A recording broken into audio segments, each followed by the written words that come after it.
नमस्ते सम्पूर्णलाई। हामी चाहिँ यहाँ खुम्बु पासाङ लामो गाउँपालिका वडा नम्बर 2 लुक्लामा छौँ। अनि तपाईहरू माथि देख्न सक्नुहुन्छ हिमालको दृश्यहरू।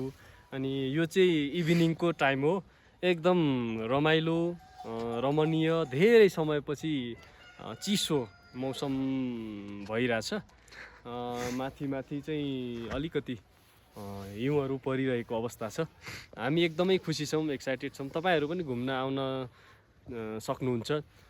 एभरेस्ट रिजन तपाईहरू जहाँ लुक्लादेखि चाहिँ एभरेस्ट बेस क्याम्पसम्म चाहिँ जान सक्नुहुन्छ। एकदम रमणीय रमाइलो अनि अविस्मरणीय एकदम यात्रा चाहिँ हुन्छ। तपाईहरूले पनि यो एडभेन्चर रियल एडभेन्चर उसमा जान चाहनुहुन्छ भने चाहिँ तपाईहरू आउन सक्नुहुन्छ है।